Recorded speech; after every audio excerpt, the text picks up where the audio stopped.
बिस्मिल्लाहिर्रहमानिर्रहीम। अस्सलाम वालेकुम। अतिका खान के साथ वेलकम टू खाना और सजाना विद अतिका व्यूअर्स। आज की रेसिपी बहुत ही मज़ेदार है, बहुत ही कमाल की होने वाली है, बहुत ही मज़ेदार है। और सबसे बड़ी बात यह कि इतना मज़ेदार चिकन मसाला ग्रेवी ये बनेगी कि बग़ैर प्याज के इतनी कमाल के जायके वाली ग्रेवी जो है वो आपको बनानी बताऊंगी। पर इस रेसिपी को आप गिफ्ट समझ लीजिए, जो कि बहुत ही आसानी से तैयार हो जाती है। जल्दी से रेसिपी स्टार्ट कर ले। तकरीबन 1 किलो के करीब चिकन था, जस्ट थोड़ा सा उससे 10-20 ग्राम कम होगा।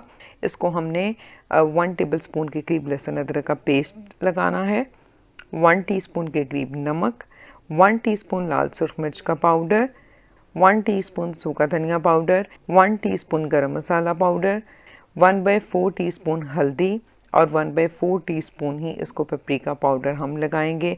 बहुत सिंपल से मसाले हैं जो इजीली आपके घर में पड़े हैं, मौजूद हैं। वो पेपरिका पाउडर नहीं है तो आप इसकी जगह कश्मीरी लाल मिर्च लगा दें, वो भी नहीं है तो आप इसको स्किप कर सकते हैं। अब आधा कप के करीब दही लेना है, उसको आप अच्छा सा फेंट लें। अच्छा सा विस्क किया हुआ दही जो है वो हम इसके अंदर डाल देंगे और इसको आपने अच्छी तरह से मिक्स कर लेना है। चैनल पर नए हैं सब्सक्राइब ज़रूर कर दीजिएगा, क्योंकि बहुत ही कमाल की रेसिपीज़ आपको मिलेंगी। तो बस इसको आप अच्छी तरह से मिक्स कर दें और आधे घंटे के लिए आपने इसको मैरिनेट कर देना है। इसको मैरिनेट होने के लिए रख दें। जो मसाले टमाटर मैं इसके अंदर इस्तेमाल करूंगी, ये मेरे पास टमाटर का साइज़ है, एक बड़े साइज़ का टमाटर, और साथ ये एक सब्ज़ मिर्च है जो मैं इसके अंदर हम ब्लेंड कर कर इस्तेमाल करेंगे। तो चलें मसाले की तैयारी कर लेते हैं। यहाँ पर मैं 1/3 कप ऑयल इसके अंदर ऐड कर रही हूँ। ऑयल थोड़ा सा इसके अंदर ज़्यादा जाएगा, बाकी आप अपने टेस्ट के हिसाब से इसको कम कर सकते हैं। 1 टीस्पून इसके अंदर ज़ीरा चला जाएगा, 1 तेज़पात, 2 अदद लौंग, 1 बड़ी इलायची और 3 छोटी स्टिक्स दालचीनी की हम इसके अंदर ऐड कर देंगे। और इन मसालों को आपने कुरकुरा लेना है। यकीन करें बहुत ही कमाल की और मज़ेदार जो है ये ग्रेवी बनेगी कि आपको इसको पराठे, रोटी, नान के साथ खाने में मज़ा आ जाएगा। जैसे ही मसाले कुरकुरा लेंगे तो हमने इसके अंदर वो टमाटर और सब्ज़ मिर्च जो थी वो मैंने ब्लेंड कर दी थी, वो हम इसके अंदर ऐड कर देंगे।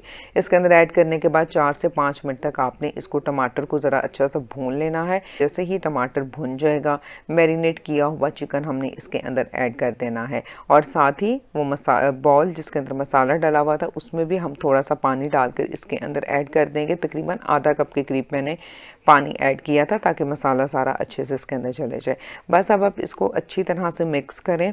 फ्लेम को स्टार्ट में मीडियम टू हाई करें, ताकि मीडियम टू हाई फ्लेम के ऊपर जब ये पकना स्टार्ट हो जाएगा तो इसको आप कवर कर दें। कवर कर कर मीडियम फ्लेम के ऊपर रखना है। 15 मिनट तक आपने इसको अच्छी तरह से कुक करना है ताकि चिकन जो है वो अच्छा सा टेंडर हो जाए। और जी ये 15 मिनट के बाद देखें, मीडियम फ्लेम के बाद मैंने इसको कुक किया था। अब मैं फ्लेम को मीडियम टू हाई कर दूंगी और इसको अच्छी तरह से मिक्स करते हुए हम तकरीबन 3 से 4 मिनट तक मीडियम टू हाई फ्लेम के ऊपर इसको कुक कर लेंगे। बहुत ही ज़बरदस्त खुशबू जो है वो आ रही है। इस ईद पर इस चिकन को आपने लाजमी ट्राई करना है, बहुत ही मज़ेदार बनेगा। तो बस ये देखें, तकरीबन 4 मिनट तक मैंने इसको हाई फ्लेम के ऊपर भून लिया है। अब मैं इसके अंदर 1 टीस्पून कसूरी मेथी और दोबारा से हम हाफ़ टी स्पून के करीब इस पॉइंट के ऊपर सूखा धनिया पाउडर इसमें ऐड कर देंगे।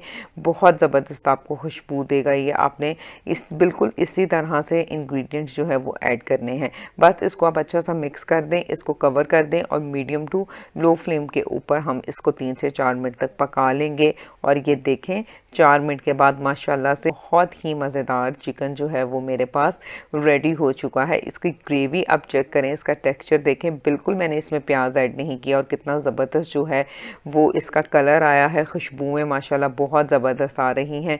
तो इस ईद पर आपने इस रेसिपी को ज़रूर ट्राई करना है, बहुत ही कमाल का जायका है। ज़रूर ट्राई कीजिएगा। अपना बहुत सारा ख्याल रखिएगा। फिर मिलूंगी एक नई और बहुत ही मज़ेदार सी रेसिपी के साथ। Stay safe. Thank you very much and अल्लाह हाफ़िज़।